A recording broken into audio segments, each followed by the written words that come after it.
Now, well, the country is perhaps grappling with the how cancer is becoming the killer disease in the country. But equally, we live in an era of technology and a globalized village. I mean, how important is it, starting with you, Robin, to use technology in the fight against cancer, which is now perhaps one of the main killers of people in Kenya and globally, considering the statistics by the Minister of Health, in which hundreds and thousands of Kenyans go to India to seek further treatment because of the state of our hospitals here in the country? Okay, it's very important. It's paramount. It is very, very important. And it's the only way to kill this disease. Right now, in the whole world, a lot of technologies are proving not to work. But there's now a technology which started in America this year. We got it in Kenya this year. And now we have a technology which will make sure that cancer is eradicated in a very simple way. What I mean is, with the use of supercomputers and artificial intelligence, we're able now to get the right therapy for a patient within a few days. What I mean by this is, there's a big problem. If you if you take the wrong medicine, if you take the wrong medicine, you're wasting a lot of time, wasting a lot of money, and the medication is a few. So, just in a quick one, when they say about early screening of cancer, there's for a man, it's only prostate cancer that can be screened early, and there are hundreds of cancers. For a woman, it's only breast cancer and cervical cancer that can be screened early only. But right now, there's technology which can screen all those cancers in one go, early stage. From stage 0, when it's not there, up to stage 4, when it's spread. It can screen all of that in one go, and also get to know which cancer you're suffering from, and then give you the exact medication which will work. Okay, let's come down to specifics here, Andrew. And in Kenya, perhaps every household is at least affected by cancer, whether it's from a relative side or whether it's individually. And it's coming at a time even when the country is not universally covered in terms of healthcare, but we're still struggling to attain that high despite it being part of the present Big Four agenda. But how well do we need to be aware as the public or as the societal community that makes up Kenya?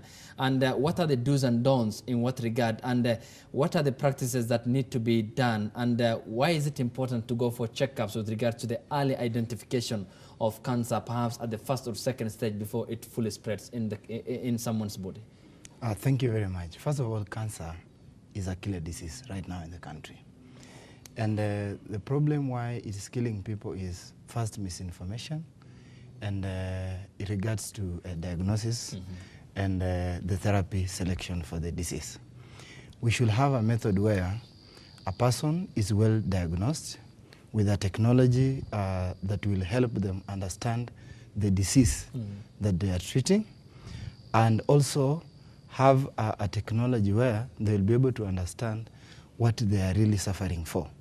For example, cancer treatment is very expensive in the country, considering the process of diagnosis and the process of treatment.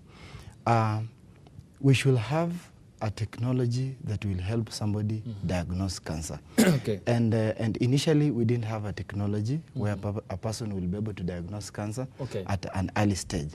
And you know, when you diagnose cancer at an early stage, it will help you manage the cancer and treat it at a very effective way. And the problem is the cancer and awareness thing has a problem in the country. We have bodies that are supposed to do this, but the problem is they are not dissipating the information to the common mwananchi. We should have a section where the government is financing this program so that people are aware of what are the technologies that have come up to help them manage their cancer condition. Okay, Robin, coming to you on this then.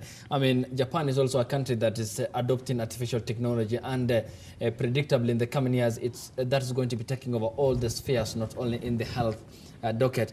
But specifically now, trying to get the specifics on this, how well will this technology, which has just jetted into the country in Kenya ever since its inception in the United States of America, help ease in terms of decongesting our hospitals? Because you find out that why many Kenyans are going abroad to seek treatment is because of the long queues in our hospitals, and by that time then the disease might have spread wholly on your body when probably it might have been at a lower level than when it fully spreads. Therefore, does it come perhaps as the salvage point of decreasing the number of patients that we have in our hospitals and help ease the decongestion that we normally experience in our hospitals here in Kenya?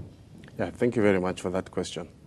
I'll just take you back a bit, just on statistics. According to Marine Institute, half the people in the world will die of cancer. Okay. 25% will get cancer. 50% will get cancer. 25% will die. Okay. So like in this table, maybe I will die of cancer in my lifetime. Very, very high. Big problem is getting to know if you have the cancer or not. You're talking about Japan. Japan is implementing this technology. Why so? We need to decongest. Why are people congested in the hospitals? First of all, is the type of treatment that they're getting. Okay. These are radiotherapy, chemotherapy, and surgery. With this technology, you get to know that there are only 65 drugs in the world approved by the FDA and other European Medical Association. There are only 65 drugs. Yet, the types of cancers that are there, there are 900. Okay. So we're having a deficiency of drugs, and because the cancers are many. With this technology, you get to know which cancer you have, which drug you should take. Okay.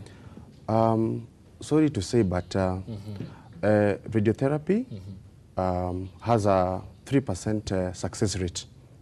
Out of 100 people, 3% will survive. Will survive. Okay. 5 years. 5 years. Surgery has almost 0. But in terms of when it's let's say it's in the head and the cancer is getting big, you have to remove it. Okay. Chemotherapy has a 3% success rate. Okay. With this technology, we get to 20%. 20%. The good thing about it, to getting the sample is just by the blood draw. Okay. We also, if you are in America or in Garissa, you can get this test straight to you from just, let's say, from our centers. You can get to you. Okay. So when you talk about decongestion, there'll be no long queues of getting to have a theater, a chemo done on you, or being lined up for radiotherapy. Oh, okay. Andrew, briefly, final and brief comments. My director is telling me we're running out of time, and I have 1 minute before I shut down the show. Briefly, what are your thoughts on this technology, and how well will it help the country achieve zero cancer rate? First of all, cancer is a genetic disease. And if we approach it in a genetic perspective, we will be able to fight it in a very right way.